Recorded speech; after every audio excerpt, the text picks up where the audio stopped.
بسم اللہ الرحمن الرحیم۔ السلام علیکم ورحمۃ اللہ وبرکاتہ۔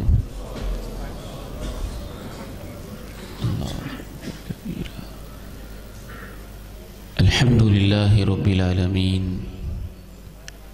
والصلاة والسلام على اشرف الانبیاء وخاتم المرسلین، اشہد ان لا الہ الا اللہ وحدہ لا شریک لہ، واشہد ان محمدا عبدہ ورسولہ صلی اللہ علیہ وعلى آلہ وصحبہ وسلم۔ اللہم صل علی محمد وعلى آل محمد كما صليت على إبراهيم وعلى آل إبراهيم إنك حميد مجيد۔ اللهم بارك على محمد وعلى آل محمد كما باركت على إبراهيم وعلى آل إبراهيم إنك حميد مجيد۔ رب اشرح لي صدري ويسر لي أمري واحلل عقدة من لساني يفقهوا قولي۔ اللهم آت نفسي تقواها وزكها فأنت خير من زكاها أنت وليها ومولاها، أما بعد، فأعوذ بالله السميع العليم من الشيطان الرجيم، من همزه ونفخه ونفثه، بسم الله الرحمن الرحيم۔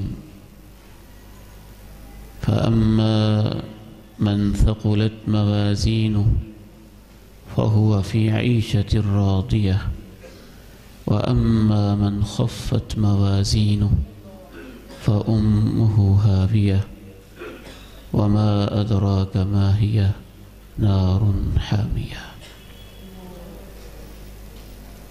وقال عز من قائل سبحانه وتعالى: ونضع الموازين القسط ليوم القيامة فلا تظلم نفس شيئا وإن كان مثقال حبة من خردل أتينا بها وكفى بنا حاسبين۔ وقال عز من قائل سبحانه وتعالى: والوزن يومئذ الحق۔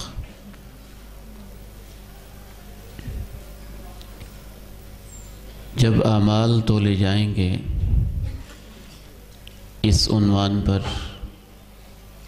میری اور آپ کی ملاقات قرار پائی ہے۔ تول ہماری زندگی کا ایک اہم حصہ ہے۔ جب سے انسان دنیا میں موجود ہے، وہ اپنی چیزوں کو کسی نہ کسی طریقے سے تولتا رہا ہے۔ آلات بدلتے رہے ہیں، انداز بدلتے رہے ہیں، لیکن تول ہمیشہ انسان کی ضرورت رہا ہے۔ آج کے اس جدید دور میں بھی تول بہت زیادہ ایڈوانس ہو چکا ہے۔ آج کے اس عہد کے اندر پرانے دور والے میزان، ترازو، تکڑی بھی موجود ہے، جس کے دو پلڑے ہوتے ہیں، بیچ میں ایک ڈنڈی سی لگی ہوتی ہے، اور وہ دونوں کا بیلنس دو چیزوں کو رکھ کے اس کے اندر تولا جاتا ہے۔ زرگر کے پاس ایک اپنا ترازو ہے، جس سے وہ تولے کو، ماشے کو، گرامز کو بڑی دقت اور باریک بینی سے تولتا ہے۔ آج کے اس عہد میں کمپیوٹرائزڈ تول بھی موجود ہیں، جس کے ذریعے سے ایک ایک ذرے کو تولا جاتا ہے، حتیٰ کہ ہوا کو بھی تولا جاتا ہے۔ ڈاکٹر کے پاس جو ٹیمپریچر ہوتا ہے وہ بھی میئرمنٹ کا اور تول ہی کا ایک انداز ہوتا ہے۔ بڑی بڑی مشینوں کو، زیادہ وزنی چیزوں کو تولنے کے لیے منوں اور ٹنوں کے حساب سے ہم نے مختلف قسم کے کانٹے لگائے ہوئے ہیں۔ اس کے اوپر ٹرالے کو یا جسے بھی تولنا ہے کھڑا کیا جاتا ہے اور وہ اس کا تول واضح کر دیتا ہے۔ ہماری عدالتوں نے عدالت کے ایک سمبل کے طور پہ، انصاف کے ایک ترازو کے طور پر، اور اس بات کو ظاہر کرنے کے لیے کہ یہاں ہم عدل و انصاف کرتے ہیں اور دو انسانوں کا جو مقدمہ ہے اسے تول کر، یہ علیحدہ بات ہے حقیقت کیا ہے اور کیا ہو رہا ہے، لیکن سمبل کی حد تک، علامت اور نشانی کی حد تک ہماری عدالتوں میں، کچہریوں میں بھی ترازو کو ایک نشان کے طور پر لیا جاتا ہے کہ وہ عدل اور انصاف کا ایک سمبل اور ایک علامت۔ آج جس تول پہ ہم گفتگو کرنا چاہتے ہیں، اس میں نہ سونا اور چاندی تولا جائے گا، نہ ہی اس کے اندر مختلف قسم کی اشیاء تولی جائیں گی۔ یہ وہ تول ہے جس میں مجھے اور آپ کو تولا جائے گا، اور تولنے والا، اس کی نگرانی کرنے والا خود رب جلیل ہوگا۔ جس فرشتے کی وہ ذمہ داری لگائے گا، وہی فرشتہ اس ذمہ داری کو نبھا رہا ہوگا۔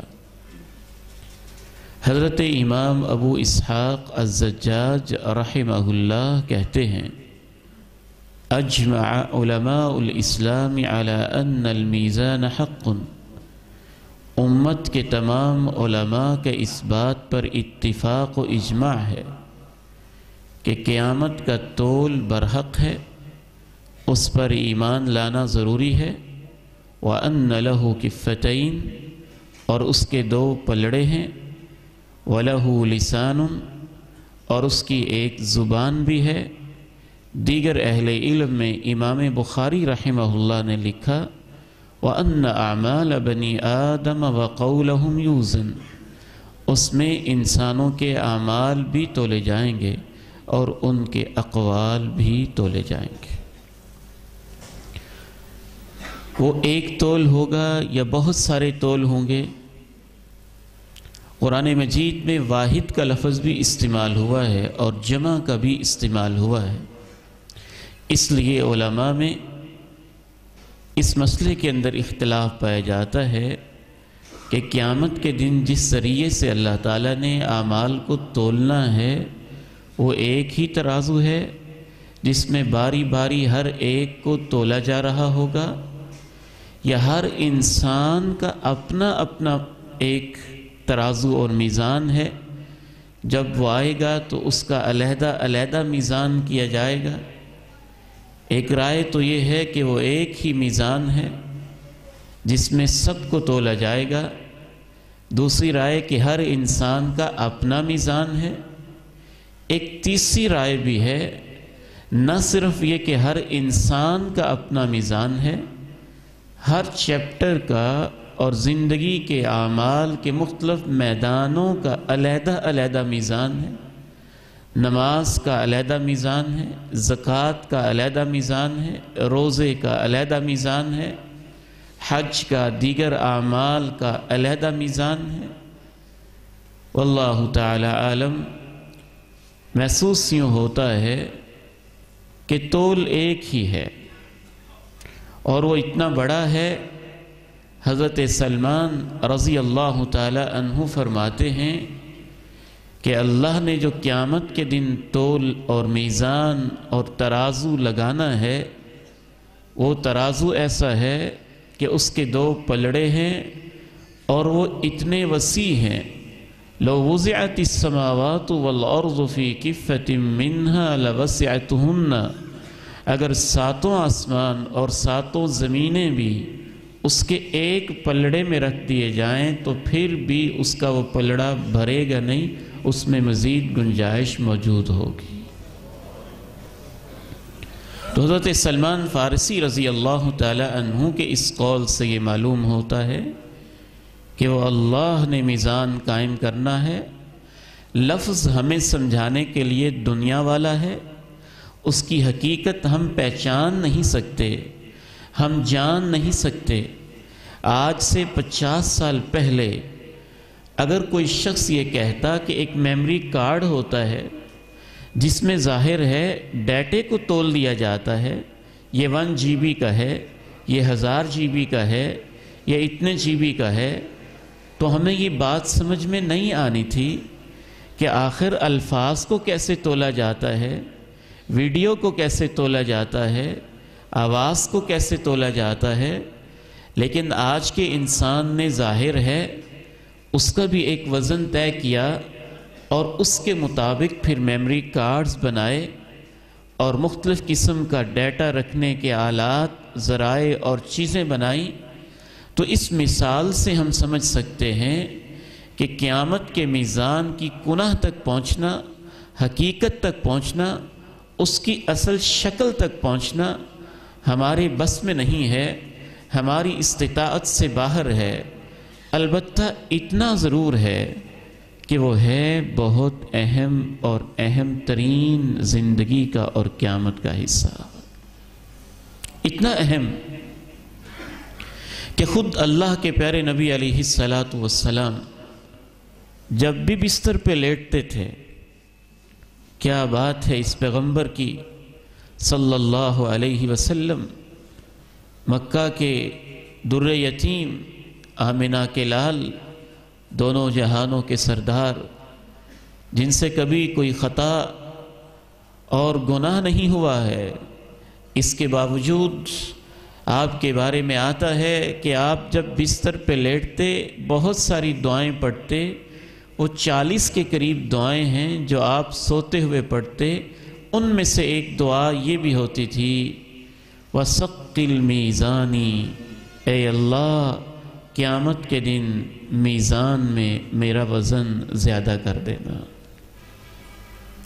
حالانکہ آپ کو بتا بھی دیا گیا تھا کہ پوری کائنات ایک طرف ہو تو امام کائنات علیہ السلام کا وزن سب سے زیادہ ہے، پھر بھی آپ دعا کرتے روزانہ ہی بستر پہ لیٹ کر، وَثَقِّلْ مِيزَانِي۔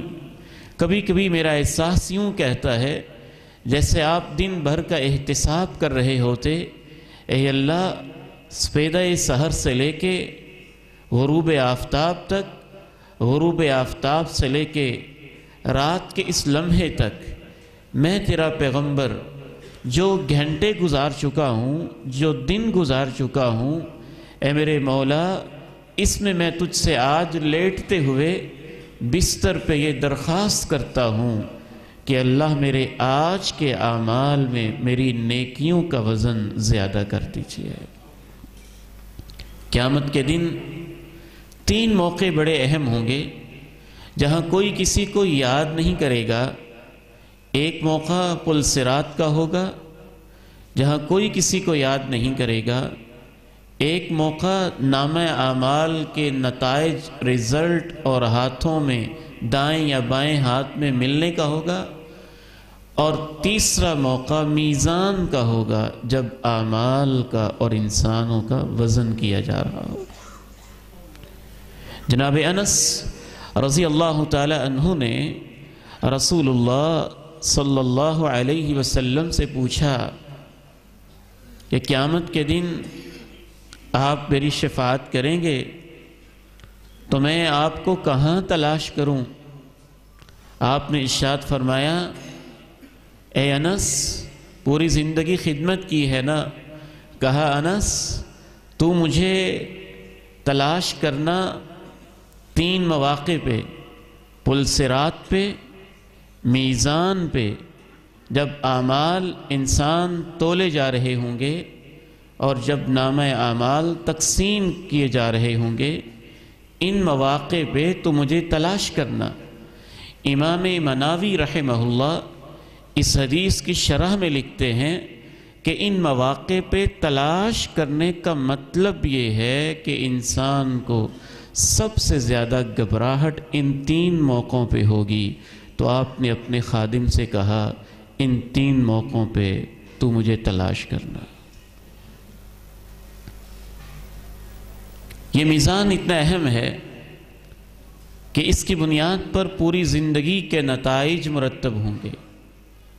میری اور آپ کی بدقسمتی یہ ہے کہ ہم ان موضوعات کو بھولے ہوئے ہیں، فراموش کیے ہوئے ہیں. مجھے یاد پڑتا ہے کہ اللہ تعالیٰ نے ایک دفعہ بیت اللہ کی زیارت کا موقع دیا تو میں نے وہاں شوق میں کتابیں خرید لیں کافی ساری، اور اس میں نے مسند احمد بھی خریدی. تو مسند احمد حدیث کی کتاب ہے اور اس کے 52 والیومز 52 جلدیں ہیں جو میں نے ادارے کے لیے خریدی. تو میں نے خرید تو لی، اور جب ہم ایئرپورٹ پہ پہنچے تو انہوں نے ہمارا وزن شروع کر دیا. جب وزن شروع کیا تو انہوں نے یہ بتایا کہ چونکہ آپ کے پاس یہ کتاب ہے اس کا وزن اتنا زیادہ ہے، لہٰذا پر کیجی آپ کو اتنے ریال فائن پے کرنا ہوگا، یا وزن کی قیمت دینی ہوگی، یا اوور ویٹ ہونے کی وجہ سے اتنی تمہیں پیمنٹ کرنی ہوگی. میں اس منظر کو کبھی نہیں بھولتا کہ اس موقع پر دنیا کا یہ چھوٹا سا تول تھا، چھوٹا سا تول، جس میں کوئی ایسا مسئلہ بھی نہیں ہے. چند ریال ہی جیب سے دینے، آپ کسی دوست سے بھی طلب کر سکتے ہیں، کسی سے بھی آپ منگوا سکتے ہیں. لیکن میں نے دیکھا کہ وہاں ایئرپورٹ پہ کھڑا ہوا ہر شخص فکر مند تھا اور اپنا اپنا بیگ کھول کر باقاعدہ پرائیویٹ وزن کروا رہا تھا کہ کہیں میرا 5 kg 1 kg بھی وزن زیادہ نہ ہو اور مجھے یہاں کوئی فائن نہ دینا پڑے، مجھے یہاں کوئی جرمانہ نہ پے کرنا پڑے، مجھے یہاں کسی قسم کی پریشانی کا سامنا نہ ہو. یہ وہ ایک اندازہ ہے جس سے آپ محسوس کر سکتے ہیں کہ جب دنیا میں 1 ریال یا 2 ریال کے جرمانے سے بچنے کے لیے انسان دوسرے ملک میں اپنے سامان کے وزن کے بارے میں اتنا پریشان ہے کہ جس کے بعد کوئی بڑی آفت نہیں آنے والی، کوئی پریشانی زیادہ بڑی نہیں آنے والی، اس کا حل بھی کیا جا سکتا ہے، تو اس وقت ماجرا کیسا ہوگا جب پوری کائنات کے سامنے اللہ کی عدالت میں مجھے اور آپ کو تولا جا رہا ہوگا. اور یہ بھی پتہ ہوگا کہ اس کے بعد فائنل ڈیسیژن ہے، فائنل پوری زندگی کا رزلٹ ہے، یا جنت یا جہنم. میں نے اس پہ بڑا غور کیا. بیٹے یہ موبائل بند کر دیں، میرے پیارے بھائی بند کر دیں موبائل. میں نے اس پہ بڑا غور کیا کہ آخر میزان کے لیے کبھی واحد اور کبھی جمع کا لفظ کیوں استعمال ہوا؟ میزان تو ایک ہی ہے. واللہ تعالی عالم. ایک طالب علم کی حیثیت سے میں جس نتیجے پر پہنچا، کسی کتاب میں نے اسے پڑھا نہیں، لیکن غور و فکر کے بعد جو میرے ذہن نے کام کیا کہ میزان ایک ہی ہے، اور اس کے لیے جمع کا لفظ اس لیے بھی ہے کہ ایک ایک عمل کو اللہ کئی کئی زاویوں سے اور کئی کئی حوالوں سے تول رہے ہوں گے. اور میزان یہ بھی ذہن میں رکھیے، اللہ تعالیٰ نے جو نامہ اعمال رکھا ہے وہ مرحلہ پہلے ہو چکا ہوگا، کاؤنٹنگ ہو چکی ہوگی. ایک دن میں انسان نے کتنے اعمال کیے، کتنی برائیاں کی، اس کا حساب تو ہو چکا ہوگا. اس کے بعد مرحلہ میزان کا آئے گا. جب حساب ہو چکا ہے، کاؤنٹنگ ہو چکی ہے، زندگی کی ٹوٹل برائیاں کتنی ہیں، نیکیاں کتنی ہیں، ان کا شمار ہو چکا ہے، تو اس کے بعد پھر تول کیوں لگایا جائے گا؟ واللہ اعلم۔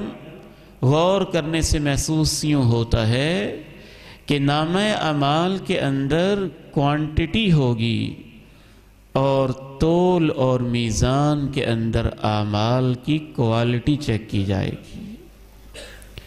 جیسے آپ کے ہاں مقدار اور معیار کا لفظ استعمال ہوتا ہے، کوانٹٹی اور کوالٹی کا لفظ استعمال ہوتا ہے، اگر اس حوالے سے میں سمجھانا چاہوں تو یوں کہہ سکتا ہوں کہ نامہ اعمال میں تو صرف کاؤنٹنگ ہے، اس نے یہ نیکی کی، یہ کی، یہ کی، یہ برائی کی، یہ بھی کی، لیکن جو میزان ہے اندر اس کی کوالٹی کو چیک کیا جائے گا، کس نیت سے کی، کیسے کی، کس طریقے سے کی، کس ماحول میں کی، اس کے نتائج کیا ہوئے، اس کے فروٹس کیا ملے، کتنی دیر تک جاری رہی، قبول عدم قبول، کتنی نیکیاں برائیوں کو کھا گئیں، کتنی برائیاں نیکیوں کو کھا گئیں، ان سب چیزوں کا فیصلہ میزان کے اوپر ہوگا۔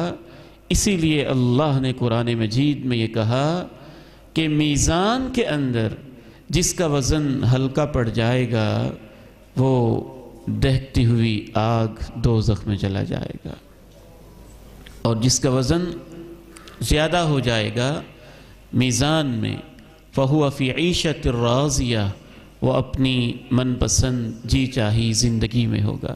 عقیل بھائی ذرا پانی کا گلاس بھجوا دیجئے۔ قرآن مجید میں موازین کے ساتھ اللہ نے اس چیز کو جوڑا ہے۔ آپ ذرا یہ سورہ مبارکہ اس کی سماعت کیجئے۔ اللہ تعالیٰ نے ارشاد فرمایا، اعوذ باللہ من الشیطان الرجیم،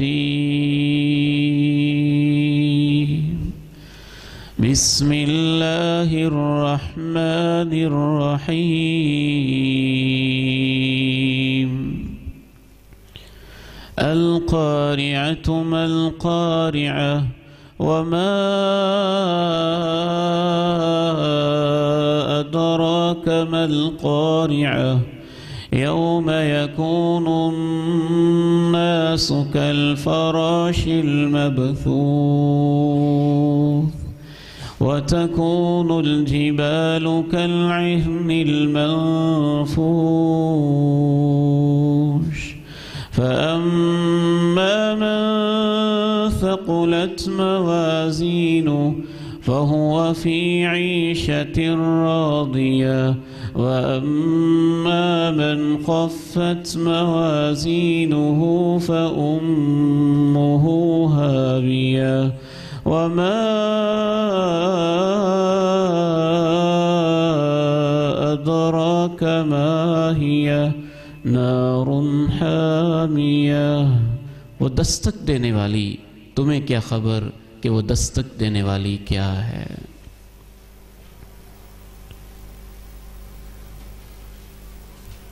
دستک کا لفظ بھی کیا عجیب ہے۔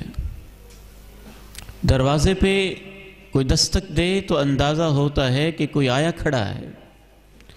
یہ زلزلے، یہ موتیں، یہ خسف، یہ مسخ، یہ قذف اور یہ آئے روز کی اموات، یہ دستک ہی تو دیتی ہیں کہ تمہاری اجل بھی قریب ہے اور حساب شروع ہونے والا ہے۔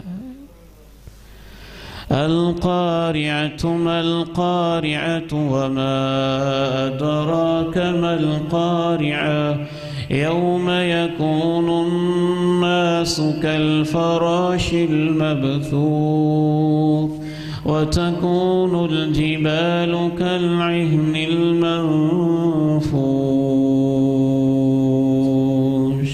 یہ دستک دینے والی وہ حقیقت ہے کہ دستک دیتے دیتے جب یہ فائنل آ جائے گی، اس دن انسان یوں ہوں گے جیسے پتنگے ہوتے ہیں، کیڑے مکوڑے ہوتے ہیں بکھرے ہوئے، اور پہاڑ یوں ہو جائیں گے جیسے دھنی ہوئی روئی کے گال اڑے ہوئے ہوتے ہیں، ریزہ ریزہ ہو کے بکھر جائیں گے۔ اس دن میزان قائم ہوگا، تول لگے گا۔ فَأَمَّا مَنْ ثَقُلَتْ مَوَازِينُهُ، اور جس کے تول ثقیل ہو جائیں گے، بھاری ہو جائیں گے، فَهُوَ فِي عِيشَةٍ رَاضِيَةٍ، وہ اپنی مرضی کی زندگی میں ہوگا۔ وَأَمَّا مَنْ خَفَّتْ مَوَازِينُهُ، جس کے تول ہلکے پڑ جائیں گے، فَأُمُّهُ هَاوِيَةٌ، اس کا ٹھکانہ ہاویہ ہوگا، اس کی ماں ہاویہ ہوگی۔ ٹھکانے تو ہم بامحاورہ ترجمہ کرتے ہیں نا، ماں ہاویہ ہوگی۔ ماں کا لفظ کیوں استعمال کیا گیا؟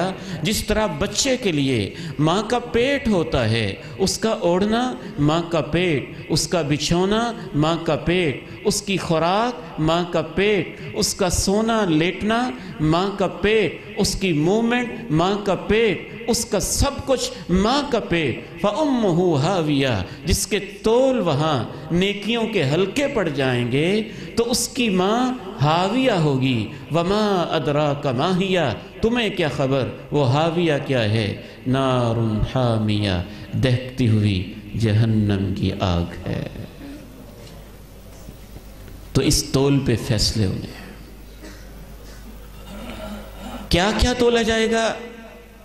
وزن کس سے زیادہ ہوگا، کس سے ہلکا پڑ جائے گا؟ شریعت کے تمام آثار، قرآن مجید اور احادیث مبارکہ کو جمع کیا جائے تو یوں محسوس ہوتا ہے کہ اللہ رب العزت اس میں 4 چیزیں تولیں گے، چاروں کا ہی علیحدہ علیحدہ تذکرہ ملتا ہے۔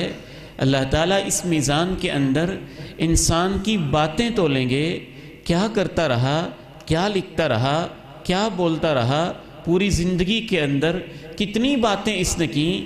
اگر آپ میری اس گفتگو کو، 1 گھنٹے کی گفتگو کو MB اور GB کے اندر تول سکتے ہیں تو میرے عزیزوں، میرے بیٹوں، میرے بھائیوں بزرگوں، ماؤں بہنوں بیٹیوں، بول لو جو بولنا ہے، لیکن یہ سوچ کر کہ اللہ نے پوری زندگی کی باتوں کو اس میزان میں تولنا ضرور ہے۔ نمبر 2، اس میں اعمال تولے جائیں گے۔ اب اعمال کیسے تولے جائیں گے؟ سابقہ دور کے اندر لوگ مختلف بحثیں کرتے رہے، اور آج کے دور کے اندر تو بحثوں کی ضرورت ہی نہیں ہے۔ آج دنیا بہت ایڈوانس ہو چکی ہے، بس ہمارا ایمان سابقہ سلف صالحین والا کافی ہے۔ سابقہ دور میں کچھ لوگ کہتے تھے کہ نہیں، اعمال تو تولے نہیں جا سکتے، تولا اس چیز کو جاتا ہے جس کی کوئی فزیک ہوتی ہے، جس کا کوئی ویٹ ہوتا ہے، جو ٹچیبل ہوتی ہے، جو سالڈ چیز ہوتی ہے۔ جب آپ عمل کرتے ہیں، نہ وہ سالڈ ہے، نہ اس کا وجود ہے، نہ اس کی شکل ہے، نہ اس کی فزیک ہے، نہ آپ اس کو تول سکتے ہیں۔ اور آج سائنس نے تو شاید ان بحثوں کا صفایا کر دیا اور معتزلہ کی عقل کے بارے میں فیصلہ کر دیا۔ جو اپنے آپ کو عقل مند سمجھتے تھے وہ بیوقوف تھے، اور جو شریعت کی ہر بات کو مانتے تھے وہ سمجھدار تھے۔ آج تو خود انسان باتوں کو تولنے لگا، GB اور MB کے اندر ایک ایک ڈیٹے کا وزن کرنے لگا، ہوا کے پریشر کو تولنے لگا، بارش کے قطروں کو تولنے لگا، ٹیمپریچر کو تولنے لگا، بخار کو تولنے لگا، ایک ایک چیز کو تولنے لگا، دماغ کی لہروں کو تولنے لگا۔ تو سابقہ دور کے معتزلہ عقل پرست لوگوں کی یہ ساری باتیں فضول قرار پائیں۔ اللہ اور اللہ کے رسول نے سچ کہا، تمہاری عقل مانے یا نہ مانے، زندگی کے تمام اعمال کو اللہ تولے گے۔ کبھی ڈائریکٹ تول دیں گے، کبھی ان اعمال کو کوئی شکل دے دی جائے گی اور اس شکل کو تول لیا جائے گا۔ نور کسی کی نورانی شکل ہوگی، کسی کی کیسی شکل ہوگی، اور شکل کے بغیر بھی اللہ چاہیں تو ڈائریکٹ اعمال کو تول دیں گے۔ اقوال کو تولا جائے گا، دوسرے نمبر پہ اعمال کو تولا جائے گا، تیسرے نمبر پہ خود انسانوں کو تولا جائے گا۔ انسان کا وزن کیا بنتا ہے؟ اللہ کے پیارے نبی علیہ السلام نے جناب عبداللہ ابن مسعود کے بارے میں فرمایا تھا، عبداللہ کی جو ایک ٹانگ ہے، اس کی ایک ٹانگ کا وزن بھی احد پہاڑ سے اللہ کے میزان میں زیادہ ہو جائے گا۔ اور آپ نے صحیح مسلم میں ارشاد فرمایا، ان الرجل العظیم السمین لیأتی عند اللہ یوم القیامہ لا یزن جناح بعوضہ، ایک عظیم آدمی یعنی منصب اس کا عظیم ہوگا، السمین موٹا تازہ، جسمانی لحاظ سے موٹا تازہ ہوگا، اللہ کی عدالت میں آئے گا، اللہ اس کو تولیں گے تو اس کا وزن مچھر کے پر کے برابر بھی نہیں ہوگا۔ پتہ چلا انسانوں کو بھی تولا جائے گا۔ اور چوتھی چیز، اس کے اندر جو نامہ اعمال ہے، اور جس نامہ اعمال کے اندر نیکیوں کی کاؤنٹنگ موجود ہے، اب ان کی کوالٹی کو تولا جائے گا جیسے اللہ چاہیں گے، جیسا کہ اس حدیث سے معلوم ہوتا ہے کہ اللہ کے پیارے نبی صلی اللہ علیہ وسلم نے ارشاد فرمایا کہ قیامت کے دن وہ 99 گناہوں کے رجسٹر، ظاہر ہے اس میں گناہ لکھے ہوئے ہیں، ایک طرف رکھے جائیں گے اور نیکی کی پرچی ایک طرف رکھی جائے گی، اور اس میں اس نیکی والی پرچی کا وزن زیادہ ہو جائے گا۔ معلوم ہوا کہ 4 چیزوں کو تولا جائے گا، باتوں کو، اقوال کو، اعمال کو، انسانوں کو، ان کے اجسام کو، اور صحائف اعمال کو، جس کے اندر اعمال لکھے ہوئے ہیں، اعمال نامے جو زندگی کی ڈائریاں ہیں، ان ڈائریوں کو بھی اللہ رب العزت اس نامہ اعمال میں تولیں گے۔ فَأَمَّا مَنْ ثَقُلَتْ مَوَازِينُهُ فَهُوَ فِي عِيشَةٍ رَاضِيَةٍ وَأَمَّا مَنْ خَفَّتْ مَوَازِينُهُ فَأُمُّهُ هَاوِيَةٌ وَمَا أَدْرَاكَ مَا هِيَ نَارٌ حَامِيَةٌ۔ ایک مقام پہ اللہ نے یہ بتایا کتنی موٹی چھوٹی بڑی چیزوں کو تولا جائے گا، وہ بھی اللہ نے وضاحت۔ وَنَضَعُ الْمَوَازِينَ الْقِسْطَ لِيَوْمِ الْقِيَامَةِ فَلَا تُظْلَمُ نَفْسٌ شَيْئًا وَإِن كَانَ مِثْقَالَ حَبَّةٍ مِّنْ خَرْدَلٍ أَتَيْنَا بِهَا وَكَفَى بِنَا حَاسِبِينَ۔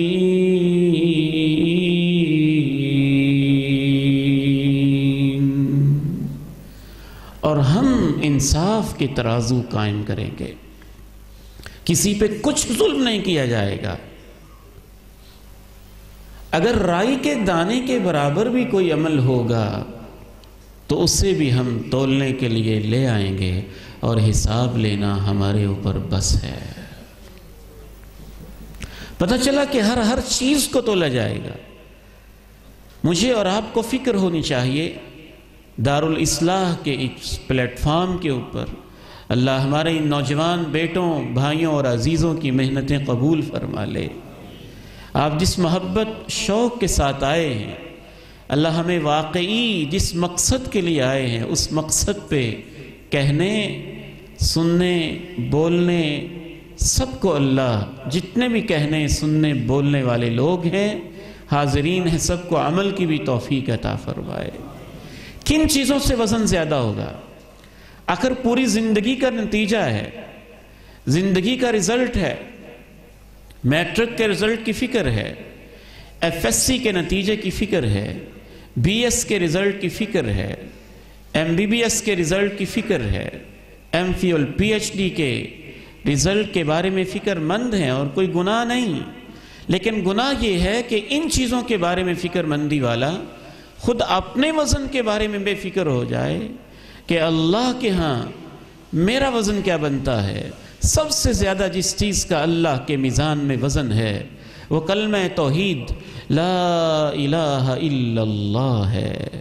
اپنی حقیقت کے ساتھ، اپنی شروط کے ساتھ، جس نے یقین سے پڑھا، ایمان سے پڑھا، اخلاص سے پڑھا، صدق سے پڑھا، وفا سے پڑھا، استقامت کے ساتھ پڑھا، پوری زندگی اس پہ قائم رہا، آخر دم تک قائم رہا، اسی کے لیے جیتا رہا، اسی کے لیے مرتا رہا، اللہ کو مانا، صرف اسی کو مانا، گردن جھکی صرف اسی کے آگے، جھولیاں پھیلیں صرف اسی کے آگے، ہاتھ اٹھے صرف اسی کے آگے، آنسو بہائے صرف اسی کے سامنے، توکل کیا صرف اسی کے اوپر، یقین کیا تو اسی کی ذات پہ، دعائیں کیں تو اسی کی ذات سے، زندگی گزاری تو اسی کے لیے۔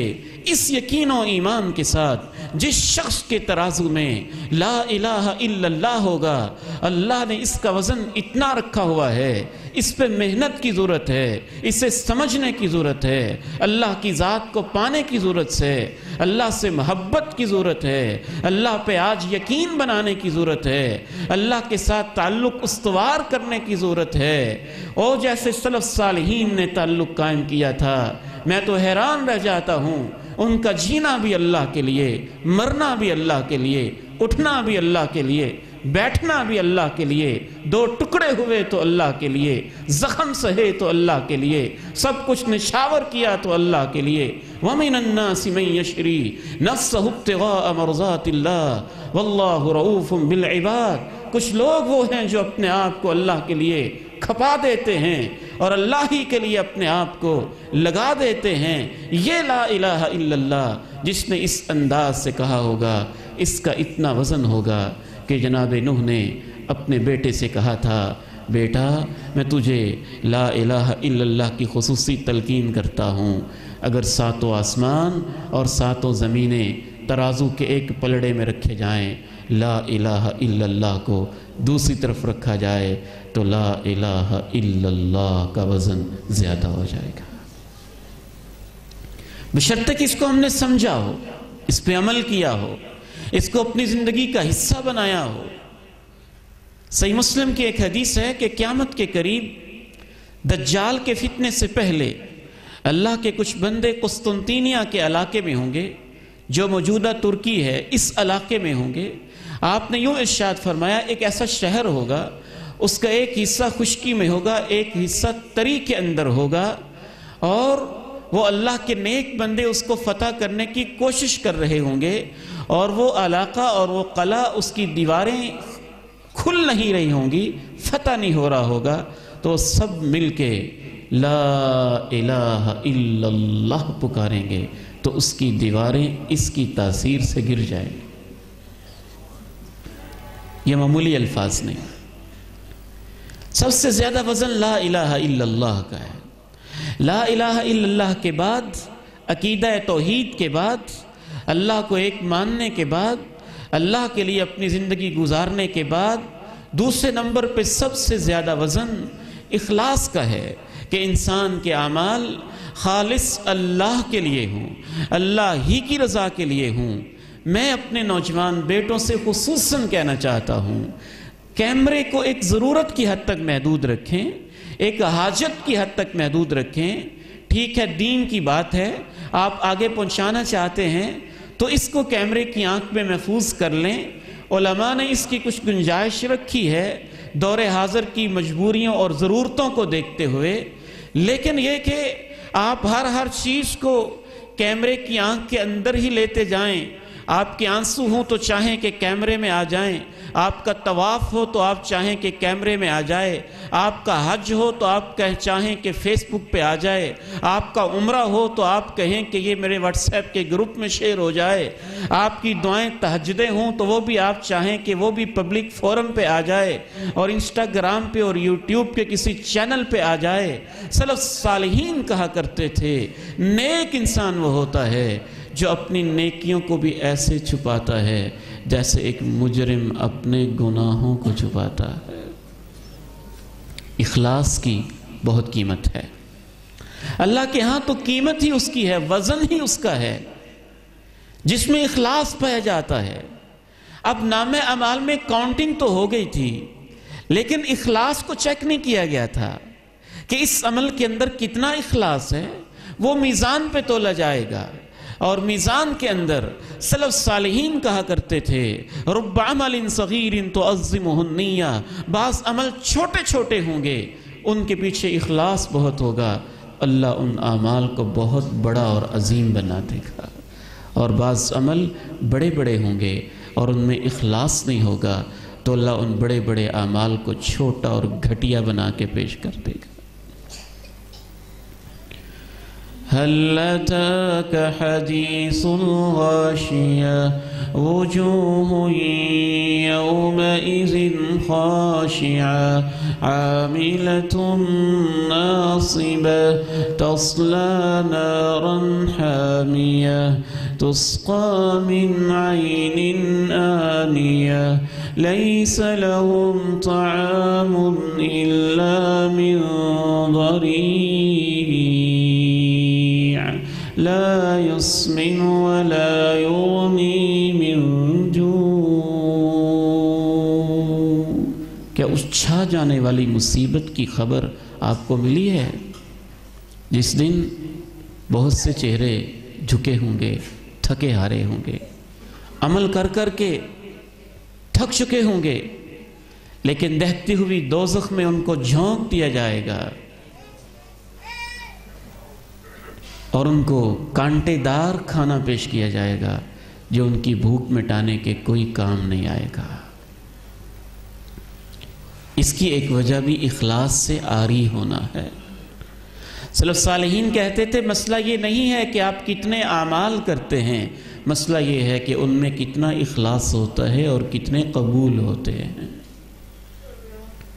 تو اخلاص کا مسئلہ بہت ہی اہم ہے۔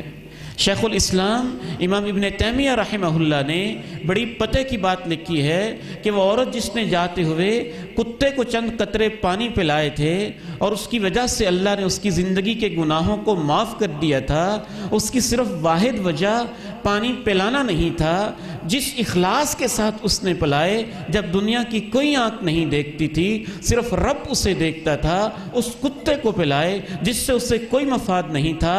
وہ ایسا کتا تھا جو اس کے گھر کا رکھوالا بھی نہیں تھا، جس درد دل کے ساتھ اس نے پلائے، جس تڑپ کے ساتھ اس نے پلائے اور جس اخلاص قلب کی کیفیت کے ساتھ اس نے پلائے، ان ساری چیزوں کی وجہ سے اس کے چند قطروں کا وزن اتنا زیادہ ہو گیا تھا کہ زندگی کی ساری فحاشی اور بے حیائی کو اس نے ختم کر دیا اور اللہ نے اس عورت کو معاف کر دیا تھا۔ اخلاص بہت قیمتی چیز ہے۔ تیسری چیز جس سے انسان کا وزن زیادہ ہوگا، وہ تیسری اہم ترین چیز، سب سے پہلا تو کلمہ توحید لا الہ الا اللہ، دوسری چیز اخلاص ہے اور تیسری چیز انسان کا اخلاق ہے۔ رسول اللہ صلی اللہ علیہ وسلم ارشاد فرماتے ہیں ما من شیء یوضع فی المیزان اثقل من حسن الخلق۔ اللہ رب العزت نے میزان کے اندر جتنی بھی چیزوں کو تولنا ہے ان سب کو اکٹھا کیا جائے تو الصادق المصدوق علیہ السلام نے ارشاد فرمایا ان میں اچھے اخلاق سے زیادہ وزن کسی عمل کا نہیں ہوگا۔ اچھا اخلاق، اس سے مراد کیا ہے؟ ہم اس کی روح کو بھی نہیں سمجھتے۔ امام عبداللہ ابن مبارک نے، دیگر ائمہ نے جو اس کا خلاصہ لکھا، اچھے اخلاق 4-5 چیزوں کا نام اچھا اخلاق ہے۔ نمبر 1 آپ کی زبان میٹھی ہو، نمبر 2 آپ کے چہرے اور ہونٹوں کے اوپر مسکراہٹ ہو، نمبر 3 آپ کے دل کے اندر درد اور تڑپ ہو، کوئی پریشانی میں ہو تو آپ اس کی پریشانی دور کر رہے ہوں، نمبر 4 اگر آپ سے کسی کو کام پڑ جائے اور آپ وہ کام کر سکتے ہوں تو آپ اس کے کام آ جائیں، اور 5ویں اہم ترین بات سلف صالحین نے اچھے اخلاق کے اندر یہ لکھی، جب آپ سخت غصے میں ہوں تو آپ اپنے غصے پہ کنٹرول کر جائیں اور اس کو پی جائیں۔ جس میں یہ 5 چیزیں پائی جائیں اس کا اخلاق اچھا ہے۔ تو آپ نے ارشاد فرمایا کہ میزان میں اچھے اخلاق سے زیادہ وزنی کوئی چیز نہیں ہوگی۔ چوتھی اہم ترین چیز جس کا وزن نامہ اعمال کے اندر اللہ رب العزت نے بہت زیادہ رکھا ہے، وہ ذکر کے کلمات ہیں۔ جو آپ اللہ کا ذکر کریں، سب سے آسان کام ہے یہ، چلتے پھرتے اٹھتے بیٹھتے لا الہ الا اللہ، سبحان اللہ، الحمدللہ، اللہ اکبر، اس طرح کے کلمات کہتے رہنا، ان کلمات کا بہت وزن ہو جائے گا۔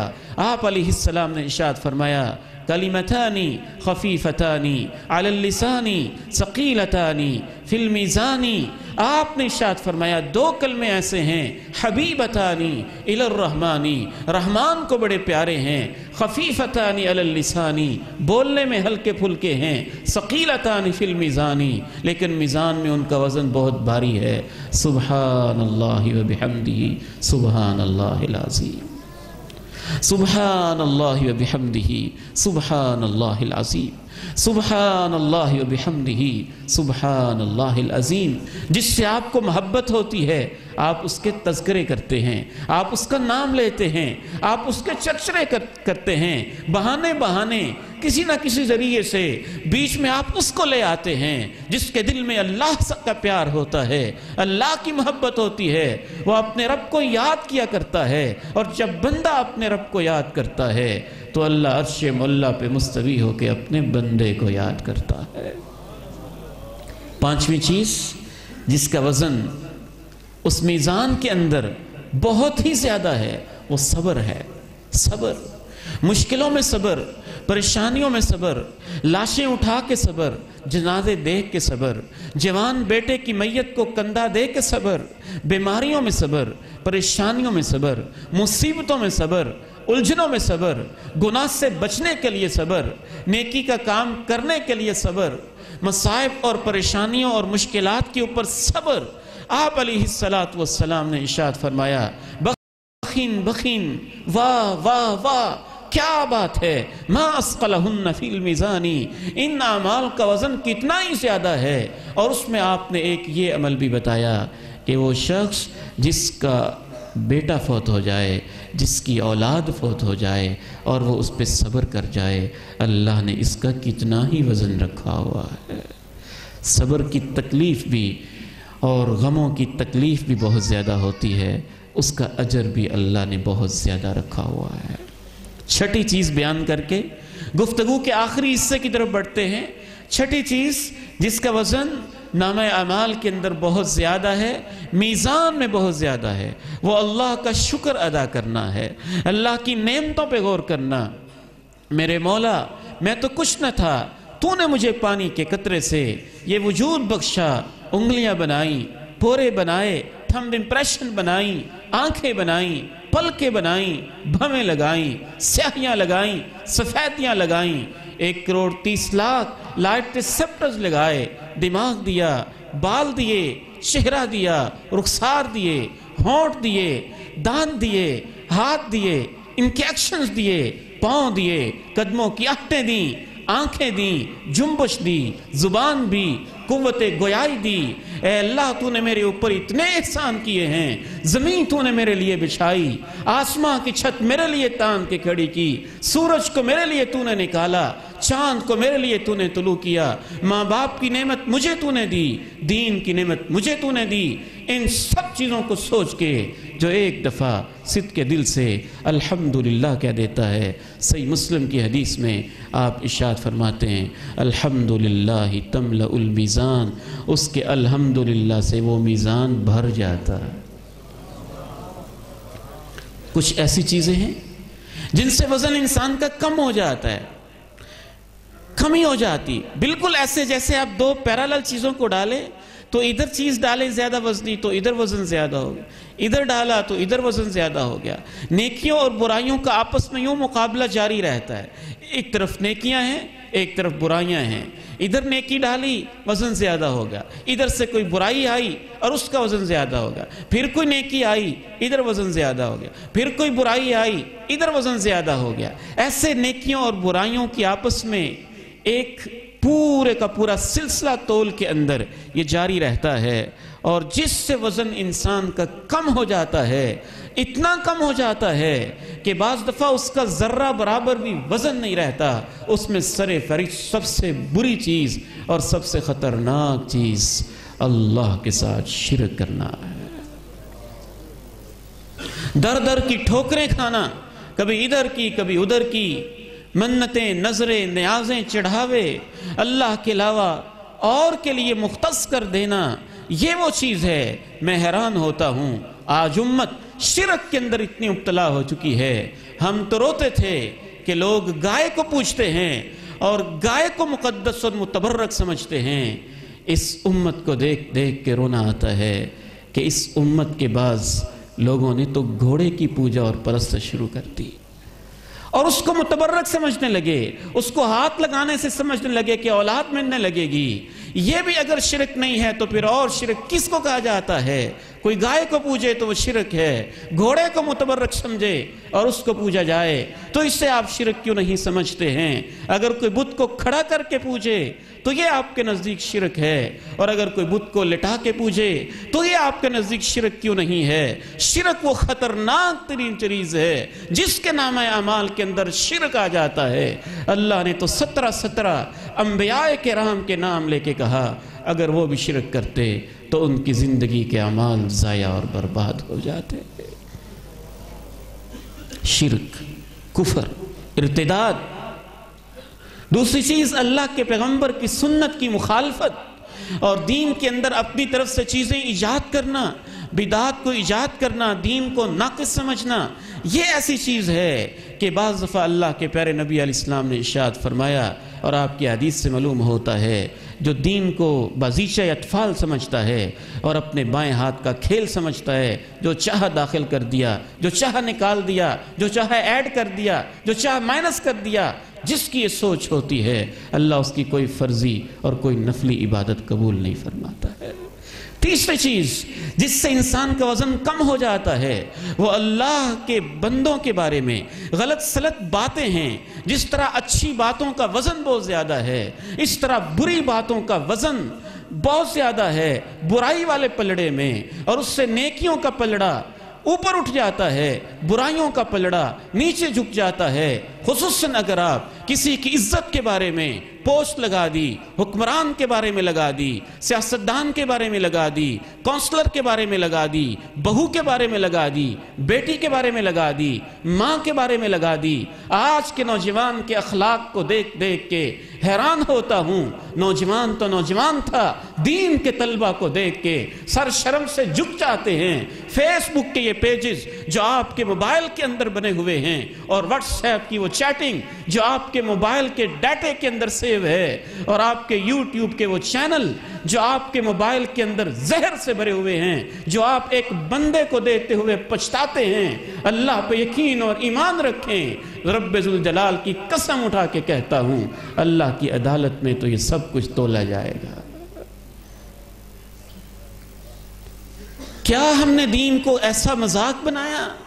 جو بات دل میں آئی لکھ دی، جو گھر میں جھگڑا ہوا فیس بک پہ، جو گلی میں مسئلہ ہوا فیس بک پہ، جو ہمسائے سے مسئلہ ہوا فیس بک پہ، جو رشتہ دار سے مسئلہ ہوا فیس بک پہ، جو سیاست کا مسئلہ ہوا فیس بک پہ۔ ایک ہے پازیٹیو کریٹیکلی کسی چیز کو دیکھنا، کسی کے انداز سیاست پہ کوئی صحیح تنقید کرنا اور بتانا کہ یہ اچھی چیز ہے اور یہ انداز برا ہے، یہ چیز غلط ہے، یہ اقدام غلط ہے۔ اور ایک ہے کسی شخصیت کو گالیاں بکتے رہنا، عجیب و غریب قسم کے ایسے مغلظات، چاہے وہ کسی بھی شخص، کوئی بھی شخصیت ہو، جو بھی شخصیت ہے، اس کی غیبت کرنا، اس کی چغلیاں کرنا، اس پہ تہمتیں لگانا، اس پہ الزام لگانا، کردار کشی کرنا، اس کے گھر تک جا پہنچنا، بیٹوں بیٹیوں تک جا پہنچنا، بدگمانیاں پیدا کرنا، اس کی اجازت نہیں ہے۔ آپ سیاست کریں، خوب کریں، لیکن سمجھداری سے کریں کہ یہ چیزیں سیاسی لحاظ سے غلط ہیں، یہ چیزیں سیاسی لحاظ سے ٹھیک ہیں۔ ہمارا یہ فارمولہ ہونا چاہیے، ہمارا یہ پلان ہونا چاہیے، یہ اقدامات ہونے چاہیے، یہ اقدامات غلط ہیں، آپ خوب ان پہ بات کریں، کوئی اعتراض کی بات نہیں ہے۔ میں آپ کو اللہ کا واسطہ دیتا ہوں کہ شخصیتوں پہ کیچڑ اچھالنا چھوڑ دیں۔ ہمارا دین اس کی اجازت نہیں دیتا ہے۔ اور پھر ان لوگوں کے لیے جو آپ کو 70 سال سے لوٹ رہے ہیں اور جن میں سے کسی سے بھی ہمیں کوئی خیر کی توقع نہیں ہے، وہ سب کا فرق 19-20 کے لحاظ سے ان کے انداز سیاست کا فرق ہے۔ خواہ مخواہ میں اپنی آخرت کو برباد کرنا، اس میں ہمارے لیے کون سی خیر رکھی ہوئی ہے؟ ہم دیکھتے چلے آئے ہیں بچپن سے لڑکپن سے جوانی تک جس انداز سے یہاں حکمرانی کی جا رہی ہے، سب ایک جیسا ہی انداز ہے، ایک ہی سسٹم ہے، ایک ہی نظام ہے۔ 19-20 کا فرق ہے۔ چند اہل دین کے علاوہ اللہ کا ترس کھانے والے، اللہ کی مخلوق پہ رحم کرنے والے چند لوگوں کو چھوڑ کر باقی یہی انداز چل رہا ہے، تو اس کی خاطر اپنی آخرت کو برباد کرنا کہاں کی عقل مندی ہے؟ یاد رکھیے، ایک شخص آتا ہے، اللہ کے پیغمبر سے مسئلہ پوچھتا ہے، کہتا ہے میرے کچھ نوکر ہیں، وہ 3 میرے ساتھ برائیاں کرتے ہیں، یکذبوننی، میرے ساتھ جھوٹ بولتے ہیں، مجھے صحیح بات نہیں بتاتے، یخونوننی، کرپشن کرتے ہیں، پیسے چوری کر لیتے ہیں، خیانت کر لیتے ہیں، یاسوننی، میں جو حکم دیتا ہوں میری بات مانتے نہیں ہیں، اپنے نوکروں پہ، غلاموں پہ جو پیسے سے خریدے ہیں 3 اعتراض کرتا ہے، پھر آگے سے کہتا ہے اضربہم واشتمہم، میں بھی ان کو 2 سزائیں دیتا ہوں، کبھی ان کی پٹائی کرتا ہوں، کبھی ان کو گالیاں دیتا ہوں، میرا اور ان کا قیامت کے دن کیا حساب ہوگا؟ آپ نے ارشاد فرمایا جو وہ تیرے حق میں کرتے ہیں، وہ جھوٹ، وہ خیانت اور وہ تیری نافرمانی، اس کو بھی تولا جائے گا، اور جو تو ان کو گالیاں دیتا ہے اور جو تو ان کی مار پٹائی کرتا ہے اسے بھی تولا جائے گا، دونوں کا حساب کیا جائے گا۔ اگر ان کے جھوٹ، ان کی خیانت اور ان کی نافرمانیاں زیادہ ہو جائیں گی تو تجھے ان سے کچھ لینا آئے گا، اگر تیری گالیاں اور تیری مار پٹائی زیادہ ہوگی تو تیری نیکیاں ان کو دے دی جائیں گی یا ان کے گناہ تیرے اوپر ڈال دیے جائیں گے۔ وہ فوراً کہتا ہے اللہ کے نبی مجھ سے یہ برداشت نہیں ہو سکتا، میں آج کے بعد ان سب کو آزاد کر دیتا ہوں۔ کیا گند بھرا پڑا ہے ہماری پوری دنیا میں۔ اور آپ کو مفلس والی حدیث بھی یاد ہے نا، جس کے پاس نماز، روزے، زکوٰۃ سب کچھ ہوگا، تو اب تول ہی ایسا ہے نا کہ نماز بھی پڑھتا رہا، روزہ بھی رکھتا رہا، زکوٰۃ بھی دیتا رہا، اور دوسری طرف وہ گالیاں بھی دیتا رہا، ظلم بھی کرتا رہا، تو اللہ رب العزت کے پیغمبر کی حدیث کے مطابق آخری نتیجہ یہ ہوگا، مظلوموں کو اس کی نیکیاں دینے کے بعد جب اس کی نیکیاں ختم ہو جائیں گی تو مظلوموں کے گناہ اس کے اوپر ڈال دیے جائیں گے۔ وزن تو ہوگا۔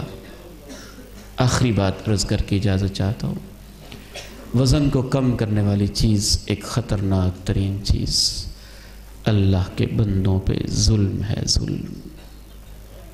اور یاد رکھیے، میں عرض کرنا چاہوں گا کہ پاکستان کا اصل مسئلہ اخلاقی بحران کا نہیں ہے، اصل مسئلہ معاشی بحران کا نہیں ہے، پاکستان کا اصل مسئلہ اخلاقی بحران اور ظلم و ستم ہے۔ سب سے بڑا مسئلہ اس وقت ہمارے ملک میں ظلم کا ہے، اور سب سے بڑا چیلنج عدل قائم کرنا ہے، عدل قائم کرنا ہے۔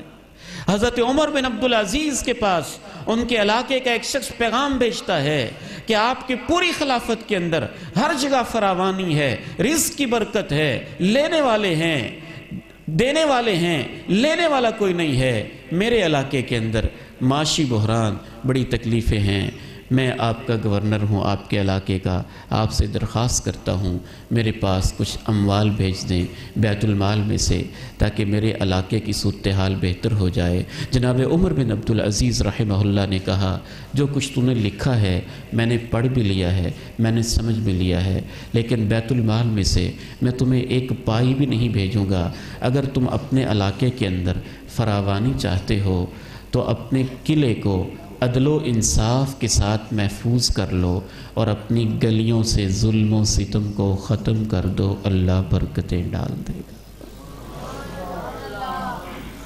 تو ظلم سے انسان کا وزن بہت نیچے آ جاتا ہے، اتنا نیچے آ جاتا ہے کہ ہم تصور بھی نہیں کر سکتے۔ یہی چند ایک باتیں تھیں جو میں آپ کے سامنے رکھنا چاہتا تھا۔ جب اعمال تولے جائیں گے، میری اور آپ کی زندگی کے اعمال، اقوال اور خود مجھے اور آپ کو بھی تولا جائے گا۔ رب کریم سے دعا ہے کہ جو وزن زیادہ کرنے والے، نیکیوں کو زیادہ کرنے والے اور زیادہ وزنی نیکیاں، وہ اللہ ہمیں کرنے کی توفیق عطا فرمائے، اور وہ اعمال جو وزن کو کم کر دیتے ہیں اور برائیوں کی پلڑے کو جھکا دیتے ہیں، اللہ ہمیں ان سے بچنے کی توفیق عطا فرمائے۔ ہمارے ایک نوجوان بھائی دارالاصلاح سے متعلقہ ان کے والد محترم کو برین ٹیومر کی تکلیف ہے. اس طرح اور بھی کافی سارے احباب نے بیماروں کے لیے دعا کی درخواست کی ہے اور بہت سارے احباب نے فوت شدگان کے لیے مغفرت کی درخواست کی.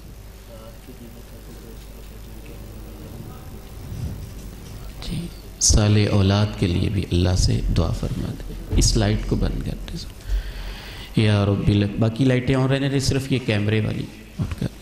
یا ربی لک الحمد کما ینبغی لجلال وجہک ولعظیم سلطانک. لا الہ الا اللہ الحلیم العظیم. لا الہ الا اللہ رب العرش العظیم.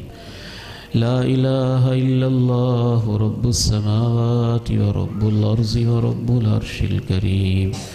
اللہ اللہ ربی اللہ اللہ ربی لا اشرک بہ شیئا واللہ الذی لا الہ الا هو عالم الغیب والشہادۃ هو الرحمن الرحیم. هو اللہ الذی لا الہ الا هو الملك القدوس السلام المؤمن المهيمن العزيز الجبار المتكبر سبحان الله عما يشركون. اللهم صل على محمد وعلى آل محمد كما صليت على إبراهيم وعلى آل إبراهيم إنك حميد مجيد. اللهم بارك على محمد وعلى آل محمد كما باركت على إبراهيم وعلى آل إبراهيم إنك حميد مجيد. ربنا ظلمنا أنفسنا وإن لم تغفر لنا وترحمنا لنكونن من الخاسرين. ربنا آتنا في الدنيا حسنة وفي الآخرة حسنة وقنا عذاب النار. ربنا لا تؤاخذنا إن نسينا أو أخطأنا. ربنا ولا تحمل علينا إصرا كما حملته على الذين من قبلنا. ربنا ولا تحملنا ما لا طاقة لنا به واعف عنا واغفر لنا وارحمنا أنت مولانا فانصرنا على القوم الكافرين. اے عظمت والے اللہ، شان والے اللہ، جلال والے اللہ، کبریائی والے اللہ، بڑائیوں والے اللہ، بلندیوں والے اللہ، طاقتوں والے اللہ، اے میرے سونے اللہ، کریم اللہ، رحمان اللہ، رؤوف اللہ، رحیم اللہ، قریب مجیب ودود ارحم الراحمین رب العالمین. اللہ جی تیری عظمتوں تیری مہربانیوں کے واسطے ہیں کہ ہم گنہگاروں کو معاف فرما دے. اللہ جی ہم خطا کاروں کو معاف فرما دے. اے میرے اللہ ہمارے پیارے بھائی شیخ حضرت قاری نوید الحسن لکھوی رحمہ اللہ، اے اللہ تیرے قرآن کی تلاوت کی راستوں میں تیرے پاس پہنچے ہیں تو ان کی مغفرت فرما دے. اے میرے اللہ ہمارے اس علاقے کے ہمارے پیارے بھائی عبد الرحمن سلفی رحمہ اللہ کی مغفرت فرما. اے اللہ حاجی احمد دین کی مغفرت فرما. حضرت حاجی احمد دین رحمہ اللہ کی مغفرت فرما. اللہ جی ہمارے والدین کی مغفرت فرما. اے اللہ ہم میں سے جتنے بھی ہمارے عزیز فوت ہو چکے ہیں اللہ ان سب کی مغفرت فرما. اے اللہ وہ پیارے چہروں والے ہمارے بھائی، وہ بہنیں، وہ باپ، وہ مائیں، اے میرے مولا تو ان سب کو معاف فرما دے، جنت میں اعلیٰ مقام عطا فرما دے.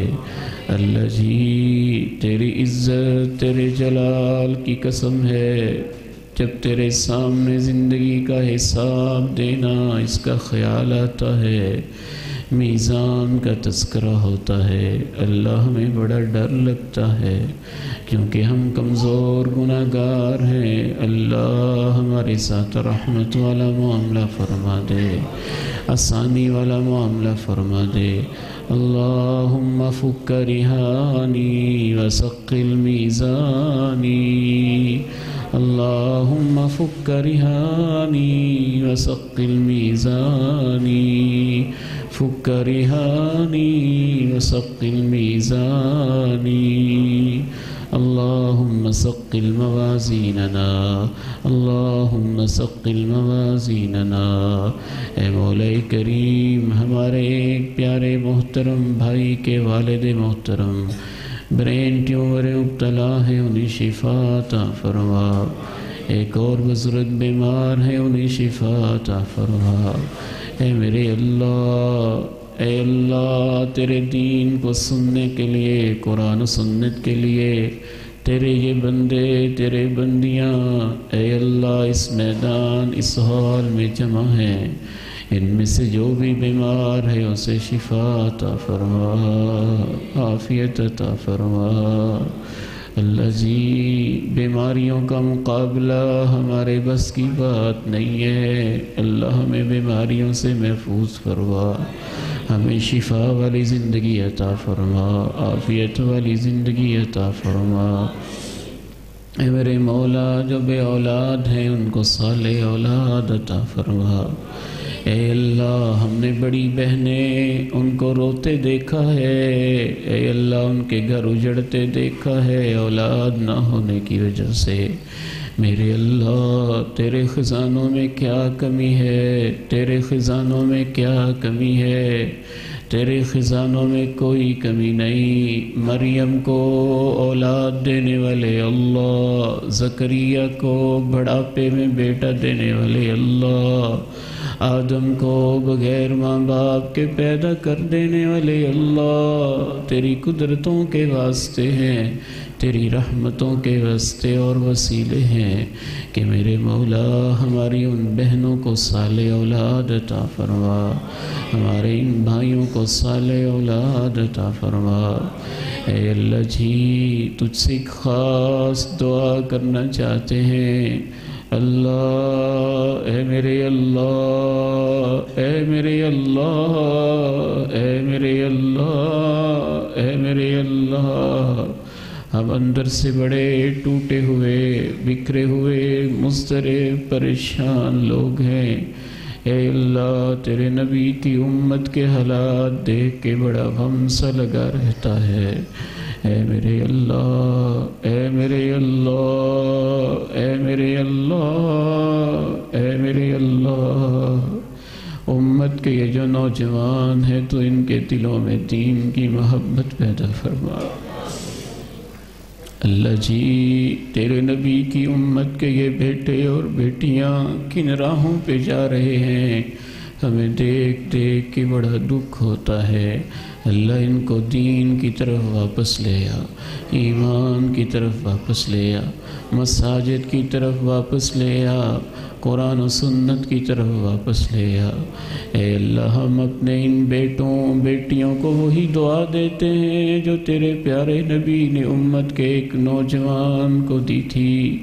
اللہم اغفر ذنوبہم وطہر قلوبہم وحسن فروجہم۔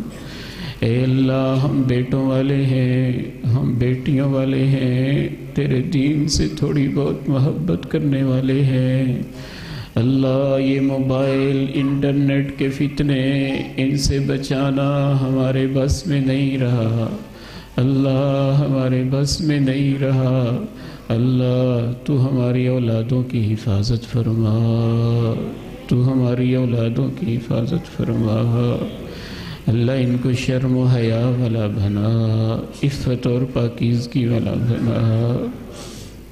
اللہ، تیرے پیارے نبی نے کتنی پیاری دعا دی تھی۔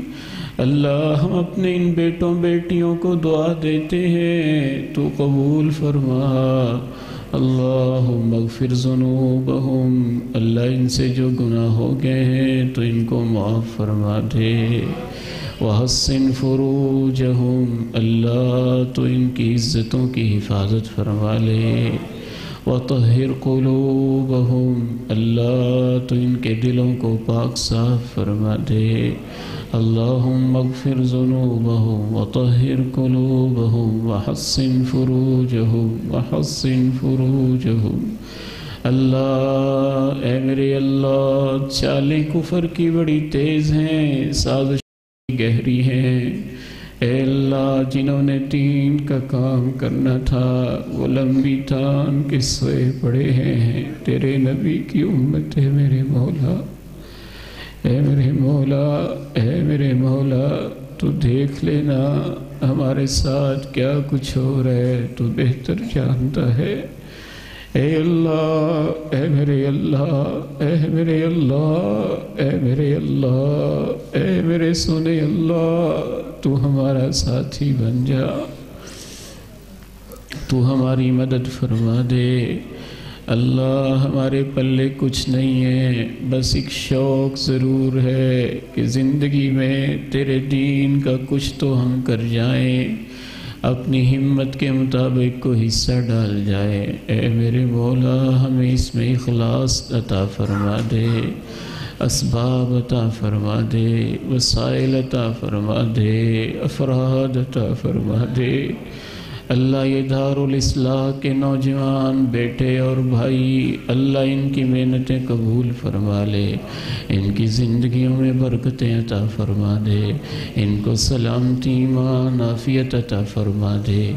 اللہ، یہ تیرے بندے بندیاں کہاں کہاں سے چل کے آئے بیٹھے ہیں، اللہ سب کا نا قبول فرما، سب کا نا قبول فرما۔ اے اللہ، جو سنایا ہے اس پہ عمل کی توفیق بھی عطا فرما۔ ربنا آتنا فی الدنیا حسنۃ وفی الآخرۃ حسنۃ وقنا عذاب النار۔ اللهم احسن عاقبتنا في الأمور كلها واجرنا من خزي الدنيا وعذاب الآخرة۔